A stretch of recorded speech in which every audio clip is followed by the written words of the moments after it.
युद्धजन्य परिस्थितीमुळे एलपीजी गॅसचा तुटवडा निर्माण झाला असून त्याचा फटका आता ठाण्यातील हॉटेल व्यावसायिकांनाही बसू लागलाय.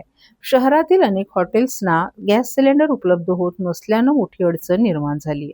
ठाण्यातील काही हॉटेलमध्ये सिलेंडर मिळत नसल्यामुळे हॉटेल मालकांनी आता पर्यायी व्यवस्था म्हणून चूल पेटवून स्वयंपाक करण्यास सुरुवात केली आहे. विशेष म्हणजे हॉटेलमधील कर्मचाऱ्यांसाठी जेवण बनवण्यासाठी चक्क चूल रचून अन्न तयार केलं जात आहे.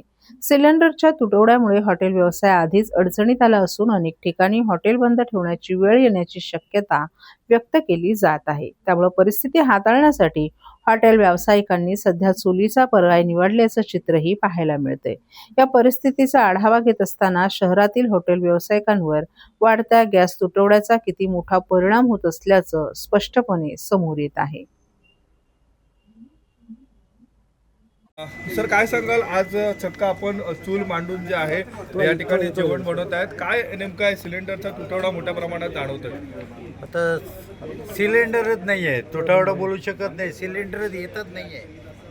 एक दिवस एक सिलेंडर तर द्यायचे, तो पण आता बंदच झालेला आहे ऑलमोस्ट. गव्हर्नमेंट काय बोललं 20% आम्ही द्यायला सांगितलेल्या कंपनीला, 20%मध्ये काय हॉस्पिटल आणि शाळेतलं देतात, त्याच्यामुळे हॉटेलवाल्याला कमर्शियल भेटत नाही आहे. आता तुम्ही ठाण्यात एक वेळे राऊंड मारा, अख्खा महाराष्ट्रात हेच हालत आहे. ठाण्यामध्ये आलो मी आत्ता, आपल्या कलवा हॉस्पिटलच्या समोर जाऊन आला आहे, तिथे एक 10-20 वडापावच्या गाडी राहायच्या आहेत दरवेळे.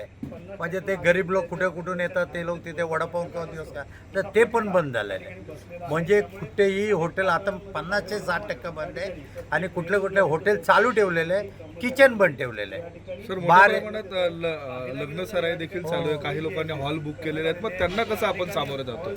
त्यांना आम्ही समजून सांगतात, त्यांना पण कळतात आजच्या दिवस आहे परिस्थिती काय आहे म्हणून.